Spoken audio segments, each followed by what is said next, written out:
Welcome to Thinking Thoracic, the podcast dedicated to exploring the advancements in thoracic surgery. Brought to you by the Society of Thoracic Surgeons. This podcast features leading thoracic surgeons discussing and debating the latest research, surgical techniques, and trends to expand your knowledge, challenge your thinking, and help you stay ahead of the curve. Whether you're a thoracic surgeon, advanced practice provider, researcher, or industry professional, Thinking Thoracic is for you. Let's get started.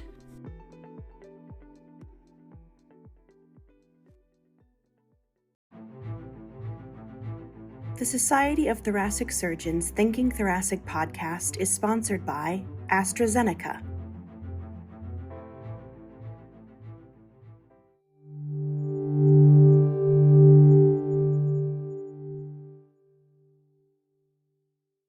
Hi, everyone, and welcome to Thinking Thoracic, an STS podcast. I am one of your hosts, Erin Gillaspie, and it's my absolute pleasure to welcome you. My co-hosts, Hari, Jeff, Jane, and I are so excited to bring you the latest and greatest in thoracic surgery. I am so delighted to be joining you today with some amazing friends. Dr. Lawrence Greiten and I, we must be going on knowing each other for more than a decade now. We trained together at the Mayo Clinic, and after our many brilliant adventures, he went on to do training in congenital cardiac surgery and currently works as an associate professor in the Division of Congenital Cardiac Surgery at Arkansas Children's. He is a brilliant surgeon, researcher, leading educator. He does a ton for the STS. He mentors all of the students and helps to run the LTTF program. He's also a dad and dear friend. Welcome, Lawrence. Thank you, Erin. It's good to see you. And I'm not going to correct the timeline, but it might be a little bit beyond a decade. Listen, we're still really, really young, right? Yes. We're early career. That's why we're talking about this. That's right. And then also joining us today is Dr. Josh Daly, and I have had the privilege of getting to know you more recently, and he is a brilliant pediatric cardiologist, also working at Arkansas Children's with Dr. Greiten. He's a fellowship program director, co-directs the personal and professional financial physician course. And for all of you guys out there listening, you've probably read one of his incredible columns in the White Coast Investor. Josh is a brilliant physician, teacher, speaker, and I really couldn't be more honored to have you on the podcast today to chat with us. Welcome, Josh. Thank you, Erin. That is very kind of you. I'm excited to be here. Wonderful. Well, you guys, I'm just so thrilled to be talking with you guys today about a really important topic, which is finances. I think in a lot of ways, finances, salary, physician earnings, it sort of remains this taboo topic, but it's really an important part of career selection. So, what field are you going to go into? Job selection, private practice academics, negotiations, and frankly, despite all of the years of training, the extraordinary knowledge base we all have, many of us really know shockingly little about finances. So let's dive on in. There's a paper that you guys have written that I really do want to highlight. Lawrence, would you kick us off a little bit by talking about the paper you and Josh have written, what inspired us and what inspired it, and give us a little bit of background on it? Absolutely. Thank you again for having us. And, the paper is focused on finances. It's also focused on decisions, especially early career decisions. And I think everyone sitting on this panel today would say that cardiothoracic surgery is indeed one of the most highly specialized fields in medicine. But there's three subsets of training that we go through. There's adult cardiac, general, quote unquote, thoracic, and then congenital cardiac surgery as well. When the STS released that 2024, cardiothoracic surgeon compensation survey, we're all like, whoa. This was the first time that they really kind of pulled back that veil as to, what's going on, what people are making.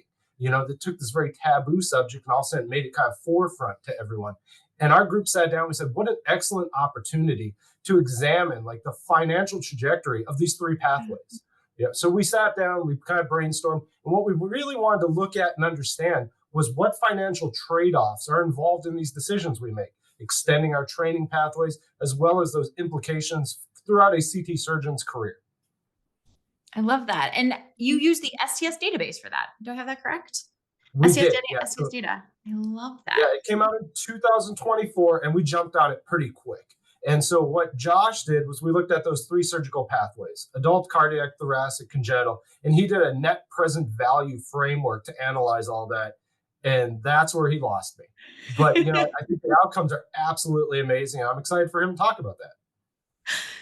Me too, because Josh, I have to confess that some of the verbiage, the analysis, okay, I'm going to be honest with you, like a lot of the verbiage and analysis were not methods I was familiar with. So talk to me a little bit about, what does net present value analysis mean? How is this a useful tool in determining, analyzing, comparing earnings among medical specialties, within specialties? Break this all down for me. Sure, I'm more than happy to do that. And I think you're in good keeping. The vast majority of physicians have very little familiarity with financial analysis and a lot of the language that's used in that space. So what we did is we took a pretty standard approach to performing a financial analysis that looks at the flow of funds over time. And we applied it in particular to the question of comparing different pathways for training and lifetime careers. So at its core, what you need to understand is the time value of money. So if you were given the option of selecting, I could give you $100 today or $120 a year from now, you would have to make a decision about which would I prefer. And you'd factor in inflation, that $100 today is going to be more valuable than $100 a year from now. Then you'd also factor in what you could do with that money today. Could you invest in what would it grow? And it's a little bit hard to make that comparison in your head. So this analysis allows you to do that, to discount future dollars to present day dollars and make it apples to apples comparison. So it's really great when you look at things like performing additional training, where you could get a job as an attending and immediately start making a significant income, or you could train for an additional, in the case of congenital heart surgery, another 2 years, forego that big increase in income, but then potentially earn a greater amount of money down the road. And so how do you weigh those in the balance? Well, this is how you do that. So we use the STS salary data and looked at those 3 different pathways. And luckily the data was broken down by year of experience. So the first 5 years, the next 5 years, and so forth. And we're able to model an entire lifetime of earnings for typical physicians. And then we're able to adjust it at the 50th salary percentile, the 25th, 75th, 90th, et cetera. And then we're even able to incorporate special scenarios in which you became a chief and assumed a leadership position. And we were able to look at whether that extra 2 years for congenital heart surgeon, for instance, whether that resulted in a financial payoff. Now, recognizing that most physicians didn't make their selection entirely based on financial implications, but rather area of interest and passion and mentorship and so forth, we still thought it was important to be able to quantify this component and allow people to make more thoughtful decisions, understanding the implications of that. Yeah, because you're right. It's a very long training pathway, and there's financial stressors that I think a lot of people are facing before you ultimately get to the end of that training, right? Having a family is expensive. Life is expensive.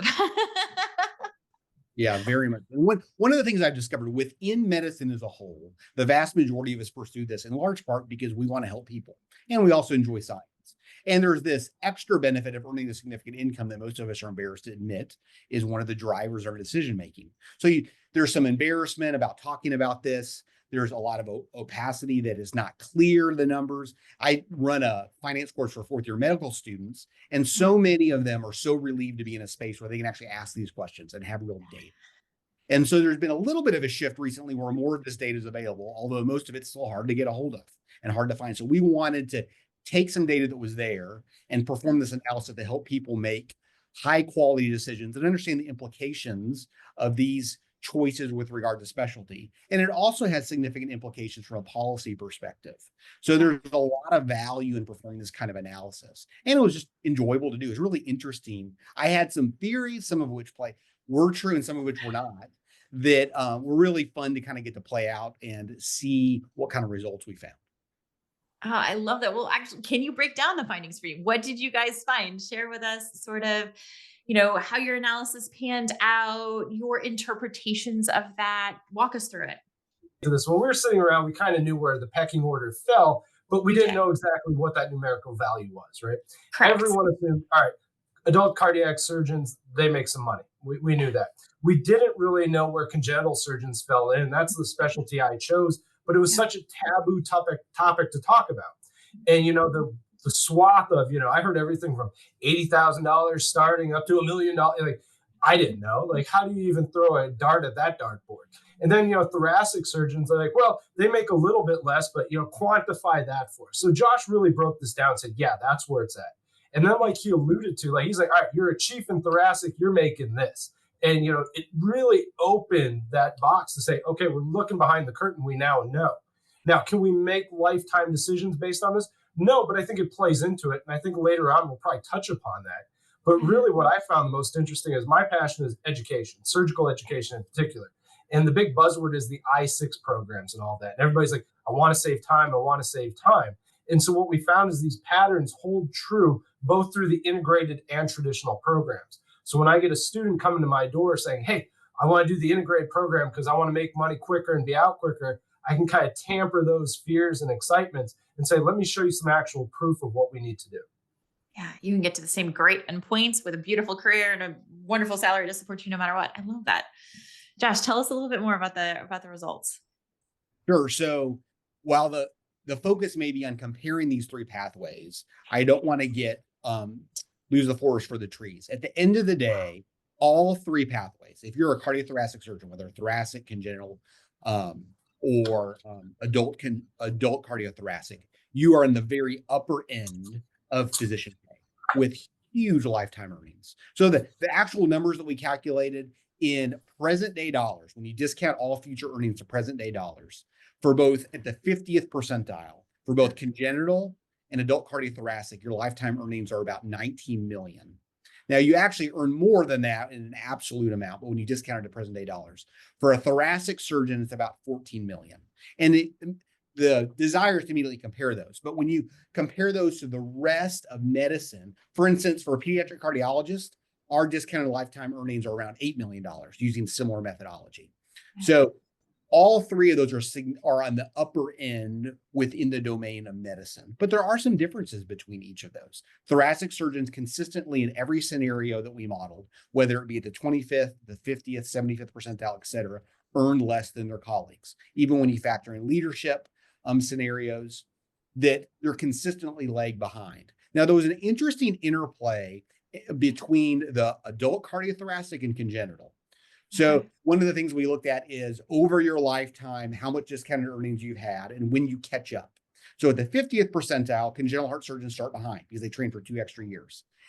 And then in pretty short order, they catch up and surpass thoracic surgeons, but they never quite catch adult cardiothoracic surgeons. They approach it at the end of their careers. But then when you throw in some variables like getting paid at a higher percentile for both, like the 90th percentile, or leadership, they significantly exceed those. Upwards of $40 million in discounted present day dollars if you're a chief of congenital heart surgery and paid at the upper end. There's a much wider range of possibilities for congenital heart surgeons, which is really interesting. Well, there's a tighter clustering for both thoracic and adult cardiothoracic surgeons. Lawrence wasn't wrong. There is that big of a variability. Yeah. I think that model was completely accurate that I heard, and I don't know if it's a good time to jump in, but there's a reason to it, right? It's training. The hardest thing about cardiac surgery, right? What's the adage? Just doing cardiac surgery, So can we do it? And congenital is that under a microscope. And so, we graduate people and there's really not a big job market for them. And so when you come out as, an assistant professor, it's the litmus test. Can you not make it? And I remember, my biggest jump was between assistant and associate professor. That proved that I belonged on that quote unquote playing field. And so now, not only financial gains, but, even just kind of respect across the spectrum, it increased, right? You had this gravitas to what you were saying. They're like, oh, this person knows what they're doing. And it's reflected, I think, in Josh's model. And now we add in, these leadership roles and you become a chief. It's comparing apples to oranges in a way, but if you're a leader of a major program or referral center, you really are, quote, an all-star, right? Like people are coming to you for that name and you're paid as such. You see this in sports, you see this in movie stars, etc. In our specialty, it's true. If you think of like Hanley at Stanford, you instantly start thinking like MAPCAs and unifocalizations. It goes hand in hand. Tom Spray, Von Stars, these names are synonymous with good outcomes. And of course, they're the showman on the billing ticket, right? As a junior faculty moving up on that, you're now starting to play more of a supporting role. You're augmenting what they're doing. It's being reflected in our salaries and our leadership roles.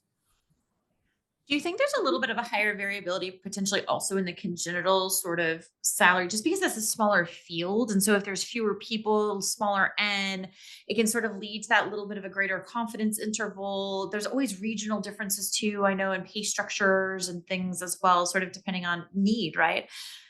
For sure. I think I look at it as a funnel. We start out with this and there's more applicants than there are spots, and there are more graduates than there are actual surgery spots. And so each process we're kind of weeding out on that. But eventually the bottleneck hits of that jump again from assistant to associate, and we make that transition. Okay, now it's almost more of a level playing field. And I think that's where Josh talks about the 50th percentile. We've kind of made it in there. We've all kind of leveled out. And as we're going along that career trajectory, now we're starting to look at those unique things that separate us from quote our peers.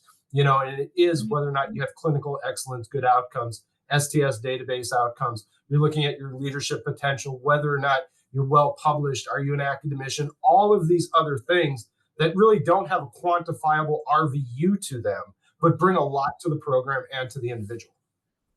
Absolutely. It's important not to forget all of those hats and jobs that we do that really aren't well defined, often aren't ever considered as part of a compensation package, right? And, the easiest thing to calculate, to measure, to look at is just number of cases, number of RVUs, but there's a lot of kind of pieces past it. As you guys both know, this is a Thinking Thoracic podcast, and you guys have just dropped the bomb on me that I'm going to make less than all of my peers in cardiac and congenital surgery. Now, listen, really, the lifetime earnings is really extraordinary, as you mentioned, Josh, and I think it's really important to, at the end of the day, kind of remind everybody of that. But I'll be honest with you, I did, when I read your paper, have a little bit of sticker shock at first. First of all, just thinking, holy cow, that's the lifetime earnings going to have. That's unbelievable in my mind. I never really sat down and thought about it. My goals were to have a lifestyle where I can, have a place to lay my head and have a car that gets me to work. Not always worried about having the fancy things, maybe a nice holiday every once in a while. So definitely sticker shock from sort of the overall numbers. But then I was a little surprised as well with some of the differences between the different specialties. Do you guys have any postulations, thoughts? When you guys saw that, were you surprised, unsurprised? Where were you? From living on the inside, like from the congenital aspect, I wasn't surprised. Yeah. We knew there was this variability. There was always kind of this urban legend, adult cardiac surgeons make more, especially if they go into private practice and they end up owning the parking deck and the Starbucks and all of that associated. The thoracic surgeons, I was a little bit surprised. I thought it would have been a little bit closer, especially how you all seem to kind of navigate your careers. It seems like everyone kind of starts out and they're welcome, they're supported, and they all go on to be chiefs, and it's great, like they're leading and they have all of these little spin-offs where they're doing robotics and so I was surprised that wasn't compensated earlier or higher, in that regard. But when I looked at the 50th percentile and all that, I was like, whoa, that's a big number, wrap your head around it. And then the egotist in me kicked in. I'm like, I'm worth it, So, I wasn't overly shocked, but I think the overall values kind of caught me off guard. Yeah, absolutely. I do think they're pointing out a couple different things. Our tendency, obviously, to compare the groups at the 50th percentile. Yeah. But Erin, let's say you're a great negotiator. The leaders at your institution recognize what incredible value you bring, and you're able to negotiate a pay at the 75th percentile. That's equivalent in lifetime earnings to the 25th percentile for adult cardiothoracic surgeons. So yes, at the median, they're the same, but there's a wide range for each. Yeah. Additionally, in our model, we had to make the assumption that once someone picked a pathway, they persisted in that pathway for the entirety of their careers. And that does not account for survivorship bias, which I think has the biggest implications in congenital heart surgery. A number of surgeons enter that pathway. They attempt to do it for a few years. Maybe they have some mortalities and they're not able to persist in that and end up doing something else. And that's in part reflected in the fact that they actually have the lowest salaries initially, and then they get this huge jump up, as Lawrence has alluded to. If you can get over that hump and you can prove that you can have good outcomes, then you're worth a lot. And that's a little bit different than some other areas of surgery. So the 50th percentile may not tell the whole story. And I think it's important as a trainee to recognize the tendency is to look at someone who falls subject to a couple of things. There's representative heuristic. So you might look at the chief of cardiothoracic surgery see his or her path and think, oh, I could do the same thing. I kind of look like them. That's what I'm destined to do. And what you don't talk to is the folks that tried to do it, didn't have good outcomes, and then switch gears, and they're not in academia and they're out doing other stuff. And so you may not be aware of the odds of you actually achieving that. So your focus is on the upper end of that range, but not the lower end. We're able to account for a little bit of that in a Monte Carlo simulation we did, in which you take basically 10,000 real world iterations of changing variables. And the range for congenital heart surgeons were really wide, whereas there was a little bit narrower for thoracic surgeons and adult cardiothoracic surgeons. So there's a little more to the story than just comparing the medians. And you definitely can make more than an adult cardiothoracic surgeon if you negotiate effectively and optimize your pay from a pay percentile.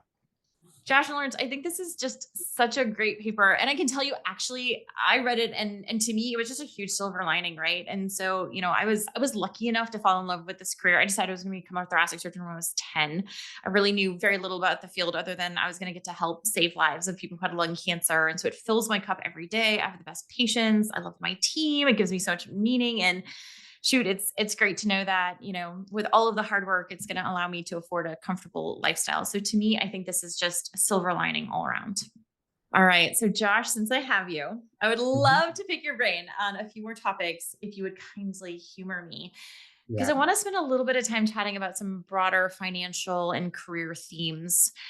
So first and foremost, you mentioned something that really sort of caught my attention. Why is it so hard to get reliable salary data for physicians? Shouldn't we all trying to be promoting a little bit more transparency? I can share, my story coming out of fellowship, sort of like you, Lawrence. I had no idea about anything related to compensation. I didn't know what a reasonable starting salary was. I didn't know anything about benefits.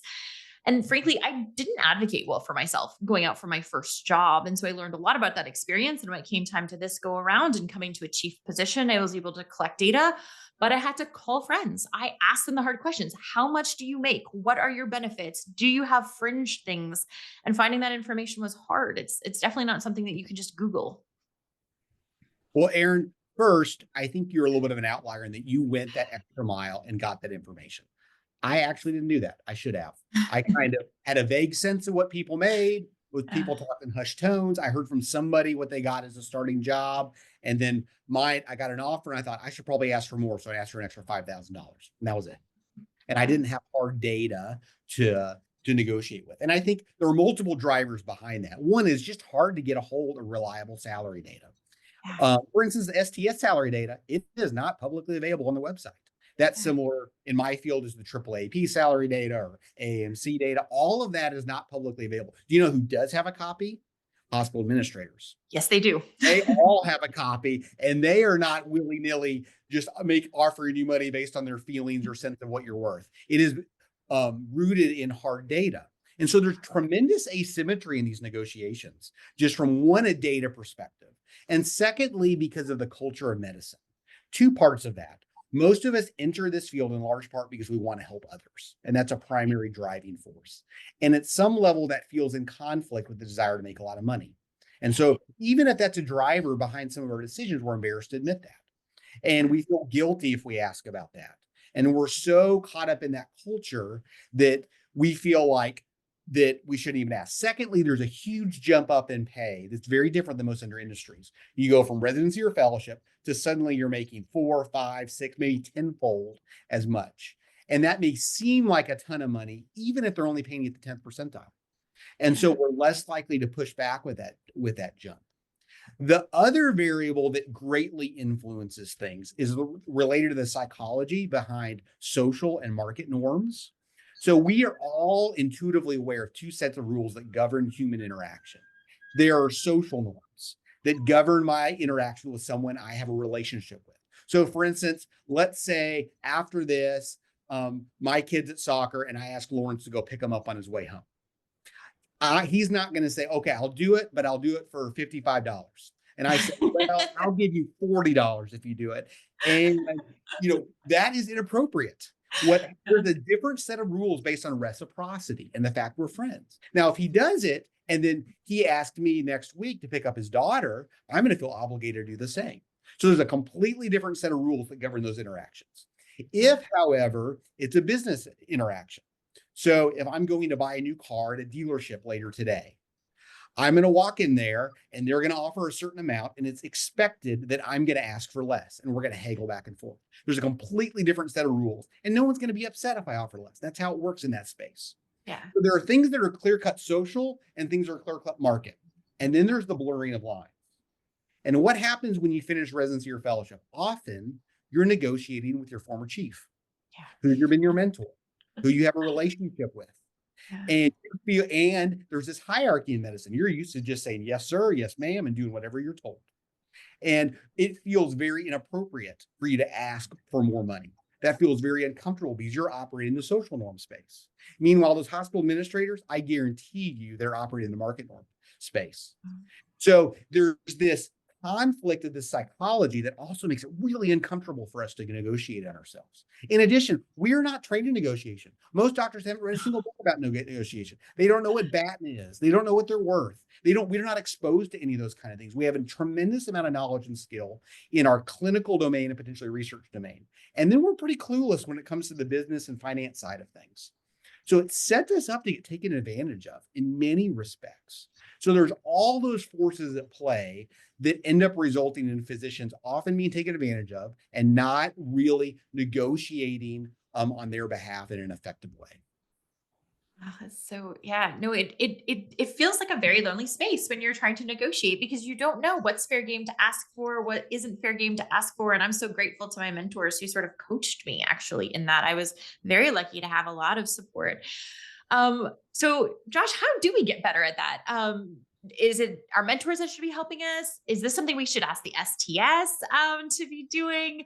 Because it's not just salary, right? It's salary, it's benefits, it's support services, like asking for an admin assistant. How many APPs do you need to run your service? OR space, equipment. We're not just negotiating a lot of times when we're coming into jobs for just the salary. It's the entire package of how we're going to perform surgery for that institution. There are so many different layers to that and aspects that should be improved. One of the areas that I think about a lot and I focus a lot of my effort on is the area of just basic financial literacy. And that's one of the reasons I run this finance course for fourth-year medical students. And we're one of the only med schools in the nation that does this. I mean, that should be, I don't care what specialty you go into, you got to know how money works. Yeah. And you will suffer significant consequences if you don't. And the vast majority of us have no training in finances. We didn't get any finance in high school. We didn't get any college. We did pre-med and med school. And so all of a sudden we're in this domain in which we feel incompetent. We're really insecure. We feel like we need to fake it or act like we know what we're talking about. We really don't. We get taken advantage of all the time. And so I think a lot of it starts at the educational level in making sure that physicians is a baseline competency. And then from a system level perspective, there has to be more transparency. And that takes a lot of people advocating for this and making this data freely available. Like the STS salary data, I think that should be freely available. You shouldn't have to pay all this money to get it. Now, I understand the various forces that result in it being that way, but there are a variety of sources out there that are trying to provide free, transparent data for the individual physician. And I think we all need to champion that. So there's also the benefit of things like doctors getting MBAs, which has become far more common and frequent. That really helps with managing a business. There's not as much on the personal finance end that you end up learning in that, but there's still a lot of benefit to that. So physicians as a whole, I think, are becoming more comfortable with that. And you're seeing more frequent that physicians are getting additional degrees in training. However, it's still the significant minority, and there's a lot of room for growth in that area. Oh, I love that. Honestly, I think, first thought that I have is I'm so grateful that the STS has done this survey, right? Because actually when I saw the results of it, I was like, oh, this is really interesting. This is really powerful. And then making it available to our STS membership, I think is incredible, especially for our new grads coming out, to be able to say, hey, this is actually what I should be compensated to be doing this job. And so it becomes really, really empowering. And so I love that stuff like this is finally happening. Okay. Hot tips. What are your hot tips for being more effective in negotiations? If you had to pick sort of a top few hot tips, you're entering negotiations. What are you doing? So first and foremost, you got to know what you're worth. And that may be the STS data or maybe another data, depending on what you specialize and what you do. But you have to have reliable data. It's far more effective. Let's say you offer me some amount of money and I want more. For me just to come and say, hey, I think I'm worth more. I feel like I'm worth more. That doesn't carry much weight. For me to say, hey, this is a great job. I think this would be a really good fit. However, this offers the 10th percentile. Would you be willing to offer me the 50th percentile? That's a far more effective request. So you got to know what you're worth. The second is the concept of BATNA, which stands for Best Alternative to Negotiated Agreement. And anytime two parties are in a negotiation, the party with the better BATNA has far more leverage in that negotiation. So here's what that looks like. Let's say that I'm a chief and I have this new position that opened up and I have 20 people that have applied for it. And I come to you first, you're my top choice. If negotiation falls apart, what's my best next alternative? Well, I have 19 other people that are lining up to take this job. So I've got some great BATNAs. Yes, you do. On the reverse, let's say this is the only job in the nation that is available for what you want to do. You do not have a good BATNA. You're basically going to take it or leave it. However, if you've gone and interviewed multiple places and you have 6 or 7 offers on the table, if this falls apart, you can go to that next one. Yeah. So you can't control the market supply and demand for what you're doing. Some of that is just a function of what's happening at that time. You need to be aware of it.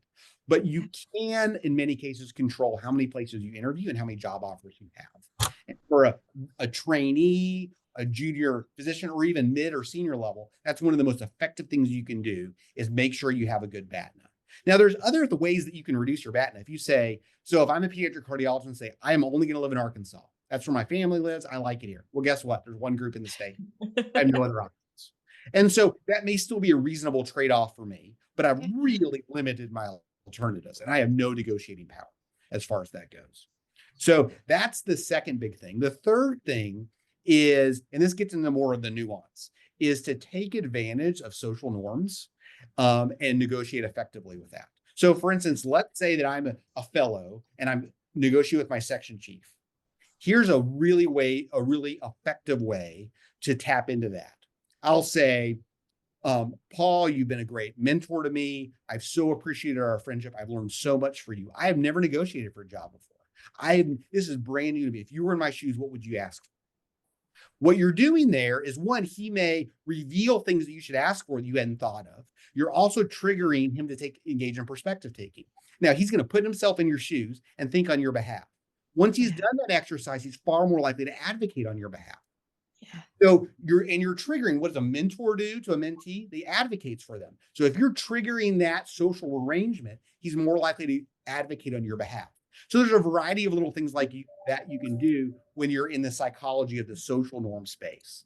So you don't have to shift the market norm space because it can be pretty abrupt. If I come to Paul and I start demanding more money or whatever it may be, I have to recognize I'm in the social norm space. So there's a different set of rules about how you negotiate in that space.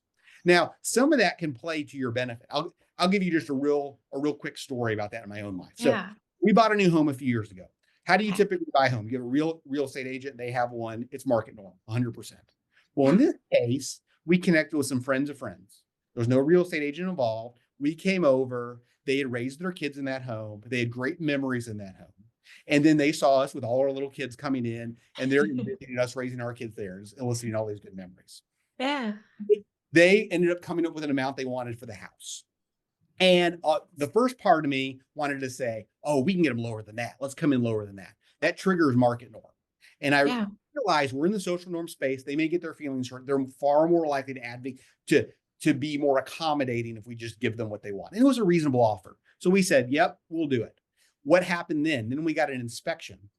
I didn't make any demands. We were already friends at that time. I just sent them the inspection list and said, hey, just take a look at this and we can chat sometime. They freaked out about it.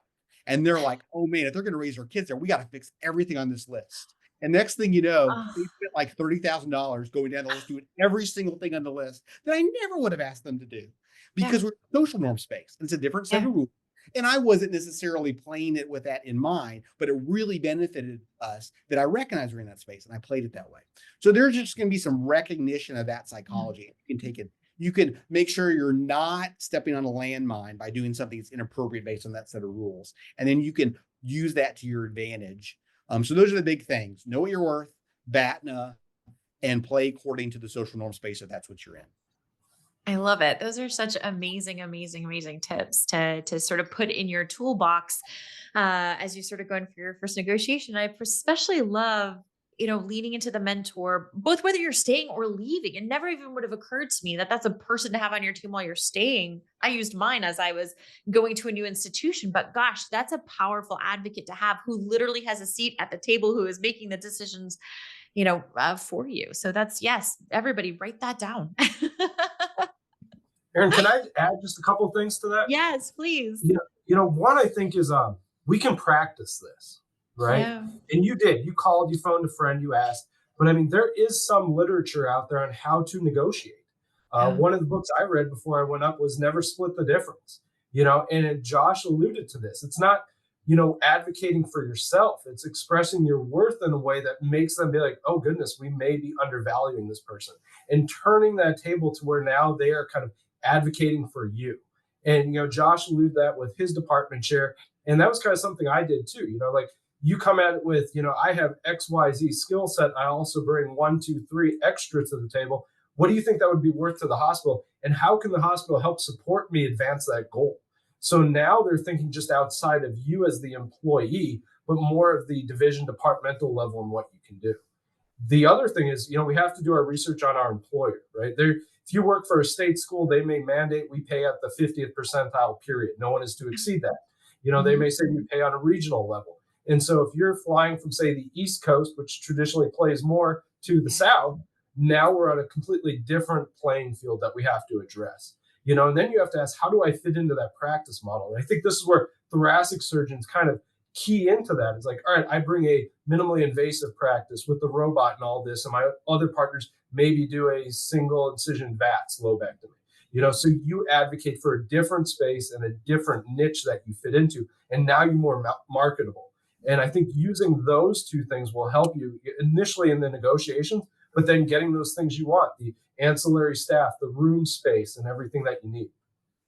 Erin, one other thing I'll mention that I should list, especially for a trainee getting their first job, there seems to be great value in getting it reviewed by a contract attorney and physicians. One, the lingo in there is not something you're familiar with. They're going to be far more familiar with what language needs to change, what you can ask for, what you can't ask for. Often they'll actually have the salary data for your specialty. And then 2, when you're playing in that social norm space, it's very reasonable for me to come to you and say, Erin, I want to come here. I want to do this. My lawyer told me I've got to ask for this. Yeah. You can blame it on a non-present third party, and that's acceptable when we're interacting in the social norm space. So it allows you to kind of do each of those things. And it's not that expensive, and especially compared to the potential benefits over a lifetime of earning more. I recommend all trainees get that done, especially for their first contract. Although for additional ones, I think there's also great value in it. I'm so glad you mentioned that. So I actually did that. And I thought it was one of the most educational experiences I had. And I would encourage anybody who's going through this or thinking about a new contract, transitioning jobs, new jobs, have a lawyer look over it, but ask your hospital. Your hospital often has a person in the community that they can refer you to who's trusted.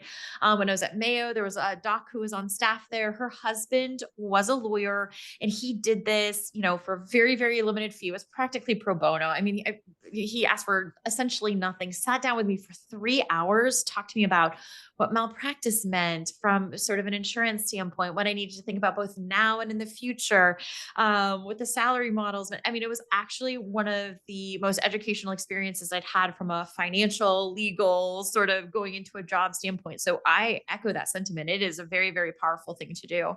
So you guys, during the pandemic, I think we all picked up these weird extra hobbies. And I have to confess that one of mine was actually going back and taking some college classes that I'd not really managed to pack in during my whirlwind time in undergrad.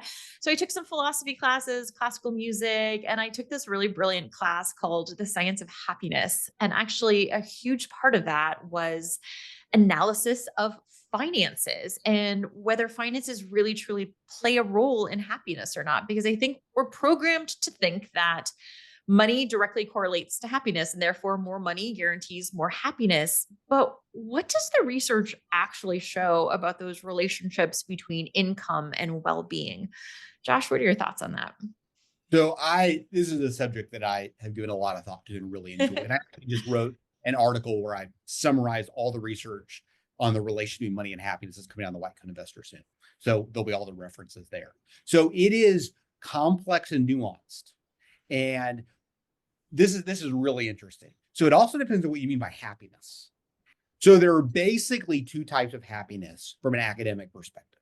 There's evaluative happiness and experiential happiness.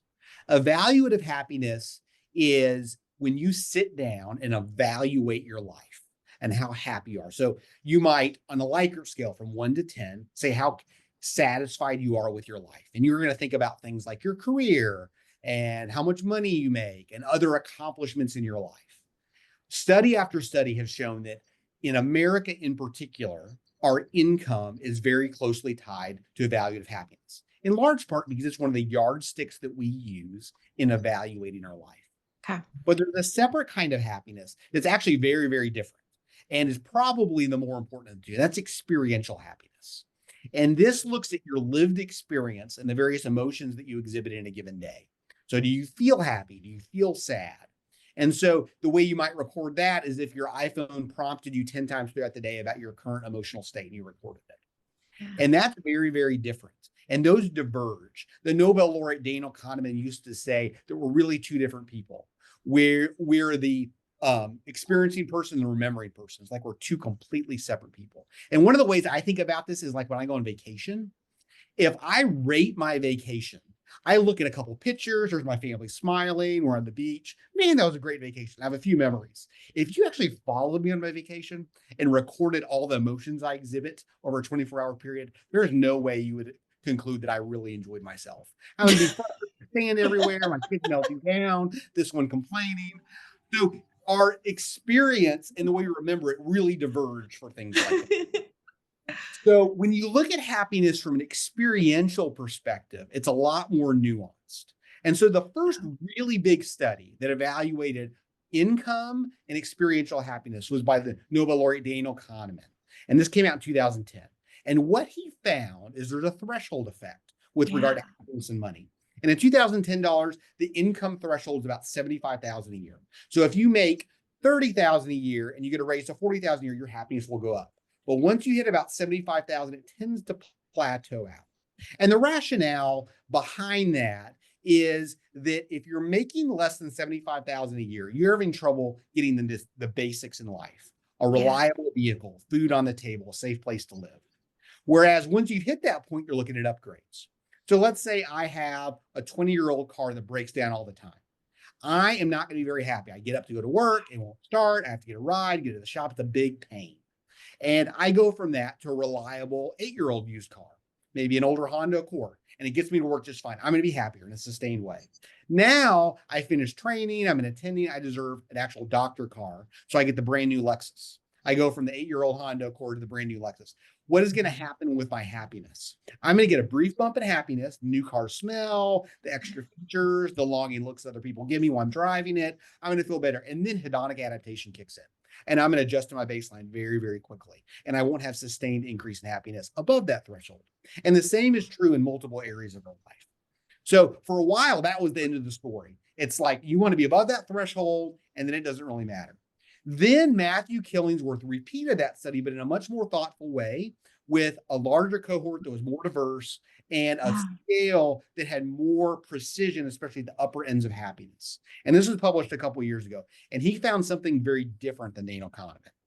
He found that happiness increases at all income levels. As you make more money, you're happier, and it keeps on going up. Now, there was some nuance to this. This is not buying new and better stuff makes you happy. It does not. 75% of the relationship between happiness and income was explained by how respondents answered a single question. And that is, to what extent do you feel in control of your life? Yeah. In so much as you take increased money and you develop autonomy, more control of your life, more margin, you're not burned out, you're not working insane hours and barely getting home, that will make you happier in a sustained way.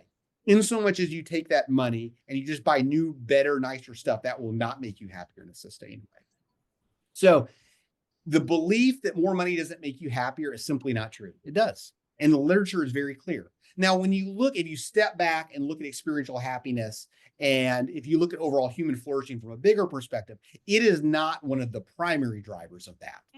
There are other things that contribute to a much greater extent. The most important driver is the quality of your relationships in your life. You feel as though you're deeply connected to those in your life and they care for you and you care for them. That's way more important than money. So money matters, but it's not the most important thing when you look at it from a research perspective. That is so interesting because I think, one of the financial traps that a lot of people fall into, especially as you mentioned, you're sort of going from a salary where you're sort of just barely making it oftentimes as a resident, and then all of a sudden you're jumping to this much higher group. And what is the thing that a lot of people immediately go out and do? They're going out and buying a new fancy car, or buying a very, very large home, going on a very, very fancy vacation. And when I took that course and when I started reading some literature, because it really is so fascinating trying to peel back, really what is going to bring you the most joy. It isn't those physical, tangible things. It is really, truly a life that you can control. You can do things that you enjoy. You have a career that's fulfilling, a family that's fulfilling. It's being able to live and experience, do things that you love in a joyful way, create those wonderful memories, and less so the tangible things. But for some people, if you do get to drive a fancy car, that might be something that brings you a lot of joy. But not for everybody. And it doesn't have that kind of direct correlative link that I think a lot of people would assume, right? That the biggest house is going to bring you the greatest joy, but maybe it just means you have to clean more, which actually detracts from your life. And I don't mean to say by any stretch that it's not perfectly reasonable for a thoracic surgeon to drive a really nice car. If you're saving for retirement, have money, you can spend on whatever you want. That's totally fine. It may just not bring you as much happiness as we anticipate on the front end. And as an aside, I've discovered this personally. If you have a really nice car and your kid takes a rock and scratches initials in the side, it decreases your joy to a much greater extent than when you have an older car that's kind of beat up. So there's some benefits by having a nice car as well, as I have learned in my own life. Oh, I love that. I love that. It's just nothing like a child to keep you humble. Yeah, you got it. You got it. Talk to me about some financial traps, mistakes, assumptions that surgeons may fall into. And so again, sort of thinking about these big jumps, a lot of times we are coming into our careers and I'll tell you, candidly, I felt like I was very behind. And that did cause a little bit of stress, right? I'm meeting with my financial advisors and they're like, well, you're about 10 years behind your colleagues and saving into your 401k and you're getting your first job, often in your late 30s in our field. So talk to me about some of the sort of financial traps, mistakes, or assumptions that we're getting wrong that would help us to set ourselves up just a little bit better financially. Sure. One of the biggest in that transition from trainee to an attending, there is this assumption that, my income will be 8 times as much. I can spend 8 times as much. You really don't understand how taxes work if that's the case. When you look at the marginal tax rate you're going to be in as a surgeon, it is so high that the amount of lifestyle inflation that you can actually reasonably incorporate is so little. In addition, you are behind the 8 ball. In most cases, you have a negative net worth at that point. So you got to make up time from a retirement perspective.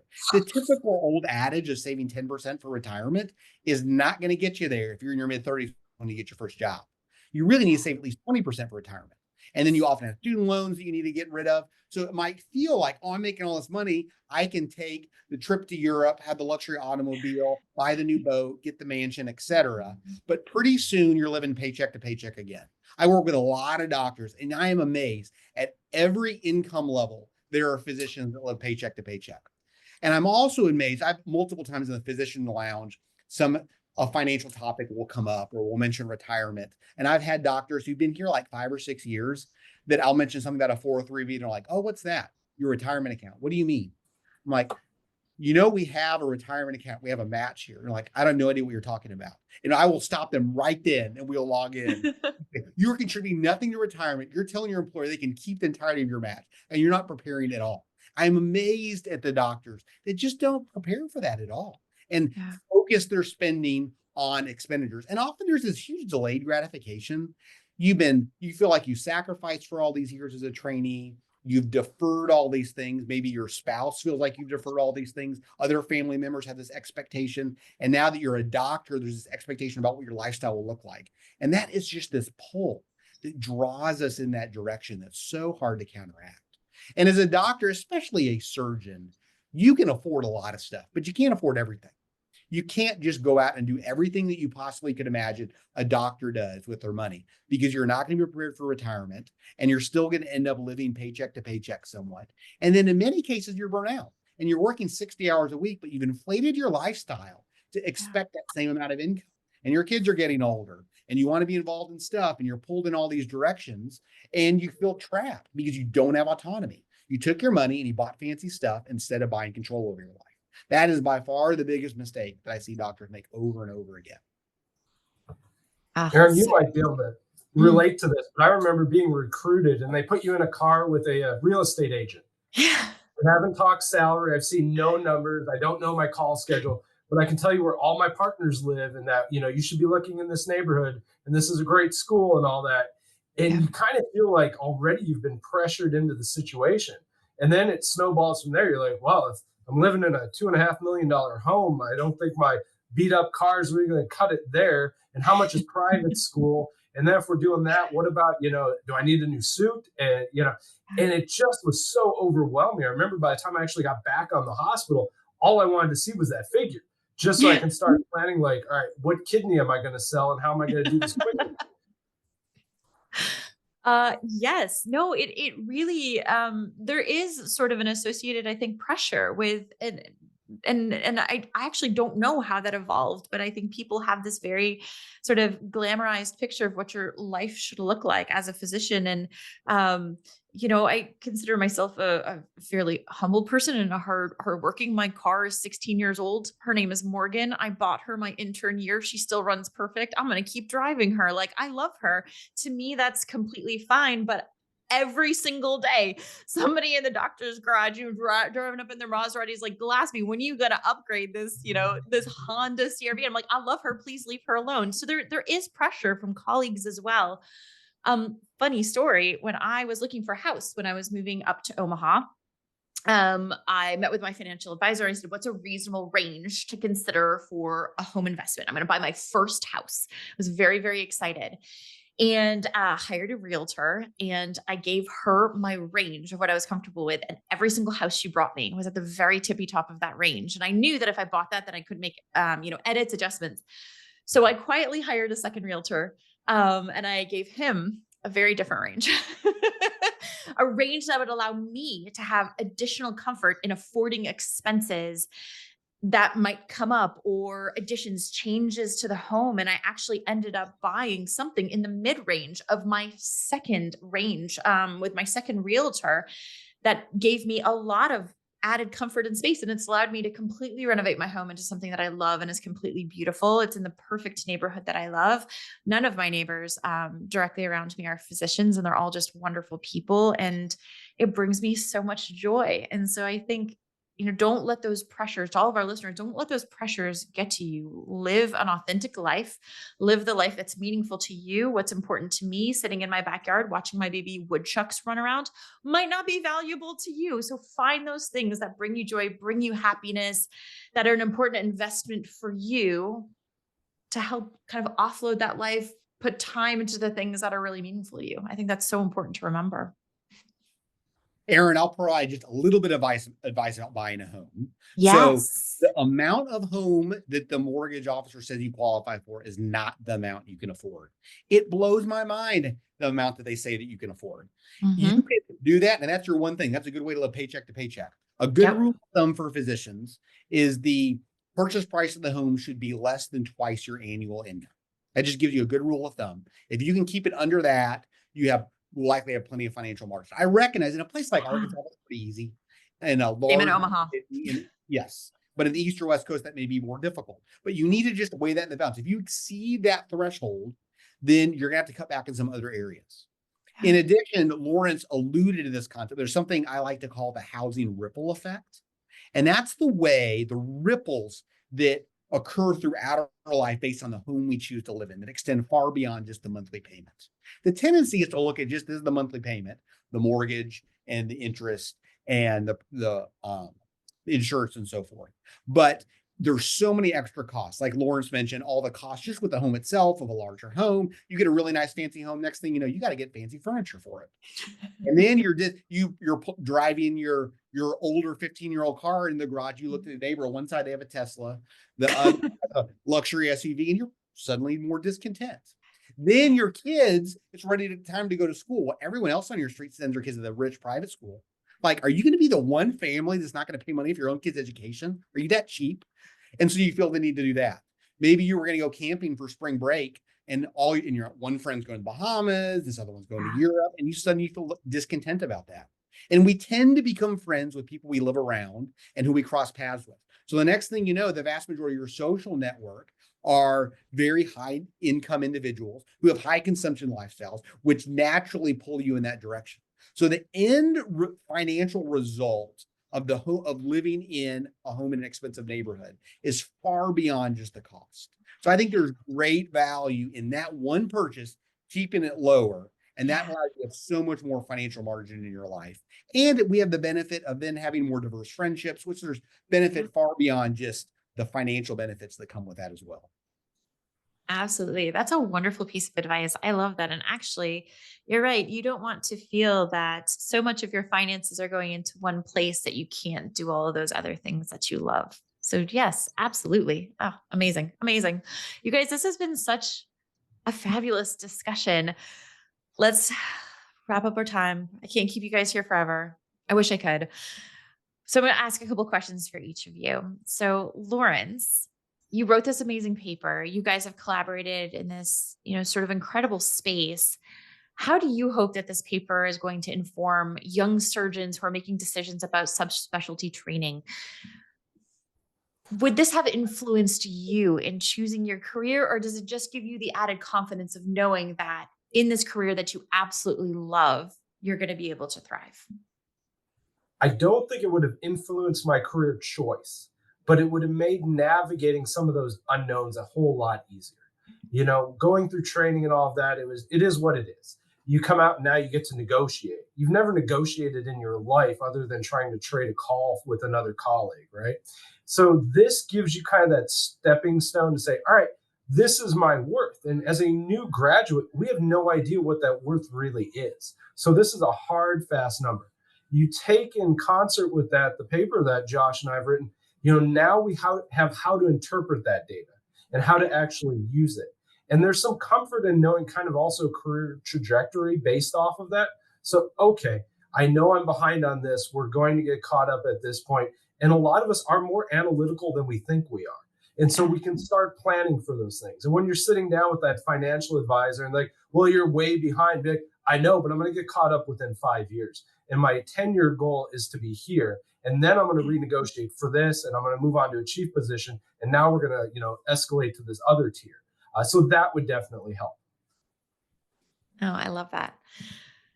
All right, Josh. So I think most people go into medicine because we just love helping people. You've alluded to this, but there's really no question that medicine wouldn't survive if it weren't a financially viable field, especially when we think about surgery with the length of training, the hours committed to achieve excellence. So what piece of advice would you give to surgeons in particular about trying to achieve this elusive work, finance, life, and happiness balance, which is going to be my new goal? So I think financial considerations deserve an appropriate place in decision making. They shouldn't drive the ship entirely, but they also shouldn't be ignored either. I think somewhere in the middle where you need to know what you're worth, you need to know what the numbers show, you need to make wise financial decisions. But at the end of the day, your flourishing isn't primarily a function of how much you make. So there's this kind of middle space that I would encourage you to think about that. Additionally, we all practice evidence-based medicine. We're aware of the primary research in our field in terms of providing care to our patients. It amazes me how few physicians know the literature behind human flourishing though. Yeah. When it comes to actually deciding how we're going to live and what we're going to focus on, we're influenced by friends and neighbors and what culture says, what's on Instagram, Facebook, movies, all these other sources, but they're not even aware influencing us. I would encourage everybody to learn at least the basics about what actually supports human flourishing. You mentioned Lori Santos' class on Yes. on the science of happiness. It's great. It's free. Yes. Yeah. I really like her writing or speaking. It's a great resource to start with. But I would encourage every physician to just learn some of the basics in that area, whether you're on the upper end of the income perspective, like most surgeons are, or on the lower end, like a pediatric cardiologist is. We all benefit from knowing the things that really matter in life and how we can use our money in a way that aligns with the things that are most likely to promote our flourishing and to be in our best interest. I love, love, love everything about that. You guys, thank you so much for your time today. Lawrence and Josh, what a treat. Thank you so much to all of our incredible listeners for joining us. Wishing you all a wonderful rest of the day. Please continue to do all the incredible and inspiring work that you do. Please keep educating people about lung cancer and the importance of screening. Keep taking extraordinary care of patients. And as always, keep flourishing and keep smiling. Thanks, guys. Thanks, Erin. Thank you, Erin.